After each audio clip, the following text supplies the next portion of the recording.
আচ্ছা, দিলীপ ঘোষ আবার পুরনো ফর্মে। তিনি কিন্তু বঙ্গ বিজেপির যে রাজ্য দপ্তর সেখানে একটা ঘর পেয়েছেন এবং কোনো পদাধিকারী না হয়েও দলীয় নেতাদের সাথে তিনি টানা বৈঠক করছেন। এই দিলীপদার ফিরে আসা রাজনীতিক হিসেবে কিভাবে দেখছেন এটা?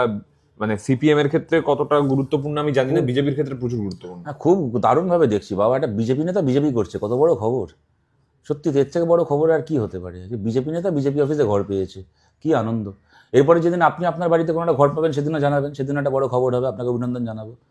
তবে দিলীপ ঘোষকে এতবার বিজেপি জয়েন করতে দেখে আমারও আজকাল মাঝে মধ্যে সিপিএম জয়েন করতে ইচ্ছে করছে। তৃণমূলের প্রতিষ্ঠা দিবসে তৃণমূল মিথ্যাচার করছে বলে দাবি তবে বিজেপি। দেখুন, একটা কথা আপনাকে বলছি, দিলীপ ঘোষকে তো কাঁচি করেছিল বিজেপির লোকেরা।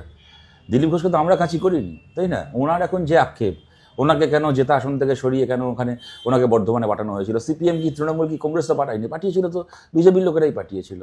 ওনার আক্ষেপ, উনি মমতা ব্যানার্জির সঙ্গে দীঘায় মন্দির উদ্বোধন করছিলেন বা উদ্বোধনে গেছিলেন, পরের দিন কেন ওনার গাড়ি ঘেরাও করে ভাঙচুর করা হলো? আমাদের লোকেরা তো করেনি। গদ্দার বলে ওনার গাড়ি ভাঙচুর শুভেন্দুর অধিকারীর লোকেরা করেছিল মেদিনীপুরে। সুতরাং ওনাকে যা ও বিজেপি কাছি করেছিল, বিজেপি আবার ওনাকে গাছে তুলছে, তাতে আমাদের কি করার আছে? বিজেপি নেতা বিজেপি করছেন, তাতে আপনাদের আনন্দ, আপনারা নাচছেন, ভালো নাচুন।